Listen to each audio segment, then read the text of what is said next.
Hi Gemini, this is your October 2013 horoscope.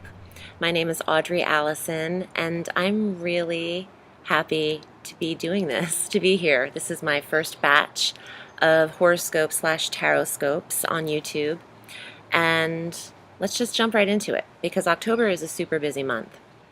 We're starting off with a new moon, October 4th. This is 11 degrees Libra in your fifth house. Fifth house governing leisure, fun, romance, creativity, children. What this means is Libra is the sign of the scales. She is governed by Venus and requires a balance. So what you're going to find is you might have a balance here between work and play now. You might require a steadiness in your fun activities. This is good. The new moon is kicking off the month, so expect to have, also Venus and Libra beautify things. They love the beautiful touches of things, so you might be doing things for fun that make you feel good, make you look good. On October 7th, Venus enters Sagittarius in your 7th house. Sagittarius, wow, okay, that's good because that's your relationships, your partnerships, your marriage if you're married. Or if you're not, this is a catalyst, so giddy up. You have Venus, the planet of love, going into your house of love. So this is a pretty good time, and my ears just perked up because my sun is in Gemini by the last degree though. So, and technically I just want to say, and I should have said these in the first two horoscopes that I've done, it's really important for you to pay attention to your rising sign if you want to listen to both your rising sign horoscope, taroscope, as well as your sun sign, which is what most people say. You know, I'm a Gemini, I'm a this. It's your transits really affect your rising signs, which is where your first house is. Starts at your ascendant, at your rising sign. But it's still, you know, these are really accurate, so it's just good to do both. Just wanted to throw that in there because I'm flying by the seat of my pants in these, and whatever comes out of my mouth is coming out. So let's see, we have October 15th. That's when Mars enters Virgo in your 4th house governing foundation, family, relationships with friends and family, home.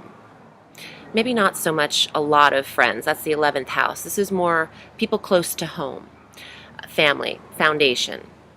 This is Mars going into Virgo in that area would mean that you might have a lot of energy to fix up the home, to make it steady, to beautify it, to keep it together in there, and to really address your surroundings, because Mars will be in Virgo for 2 months. Mars changes signs every 60 days or so. So December 7th, it'll be going into Libra. So you have some time. I can almost guarantee you'll be dealing with the arrangements of your home, and that's a good thing. Sometimes we need to stay in the home base, in our compound, to really get a clear picture of where you need to be outside of the home. Now on October 18th, we have the full moon. It's actually a lunar eclipse too at 25 degrees Aries. Aries is in Gemini's 11th house, which is the friends, group activities. You're going to be stimulated in this area. I guarantee you'll be very busy with people and socially. And since it is a full moon lunar eclipse, this will be a very heated day in that area. So not in a negative way, but I just mean with the Mars transit and the eclipse, things might feel like they're in HD as opposed to just cable. So, gosh, there's a lot of action this month because on October 21st, Gemini's ruling planet, Mercury, is retrograde 3 times a year, 3 weeks at a time. And this governing Geminis and Virgos, it actually affects them more strongly than any other astrological sign. And this will slow down your communications. Gemini, you are the communicator. You are ruled by Mercury, the messenger. You're ruled by intellect and air and wind.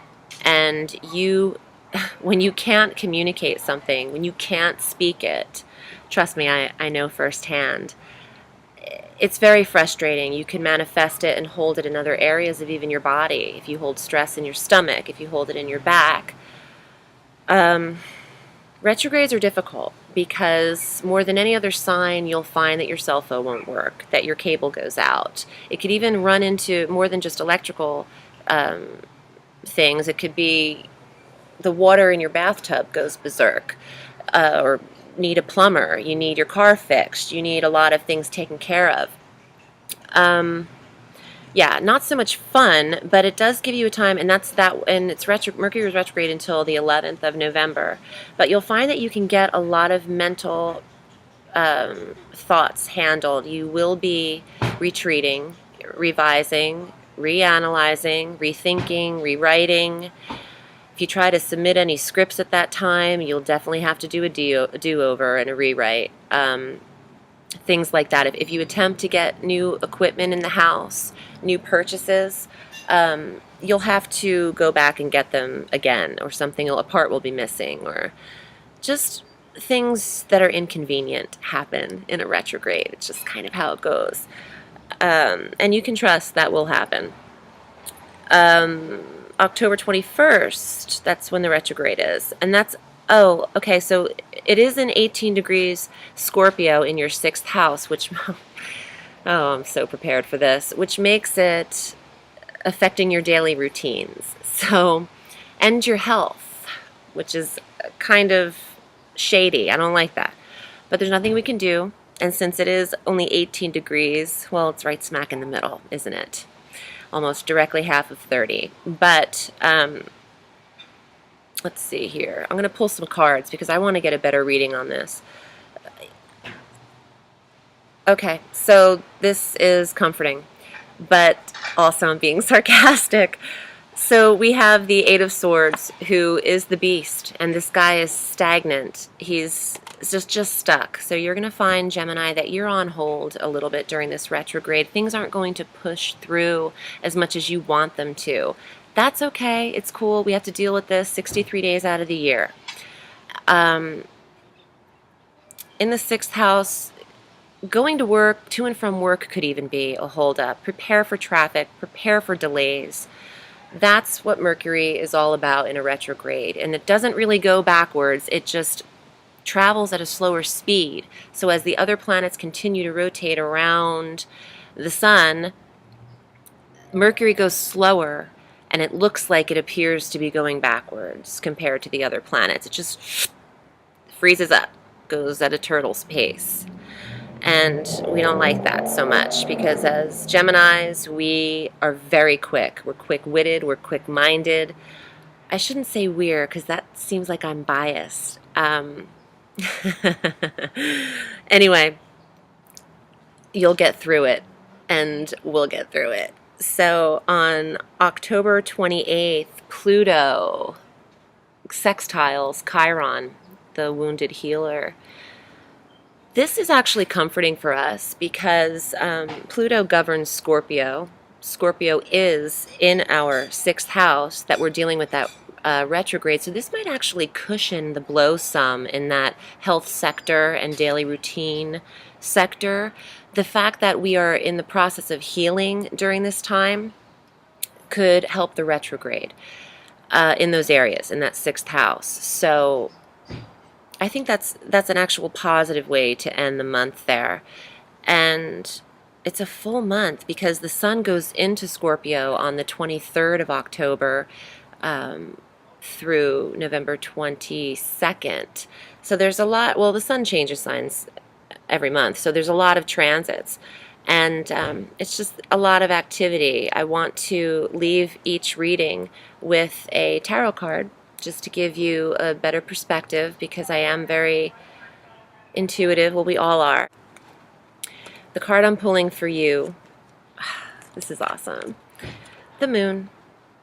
Since we do have that lunar eclipse, I just feel comforted by this because I was just talking about being intuitive and addressing that, and this is the psychic card.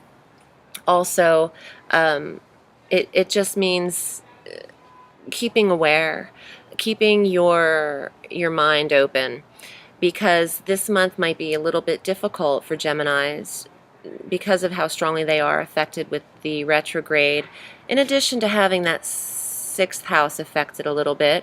But since Mars is going into your home sector, your fourth house, I really think that you'll find the most peace there this month.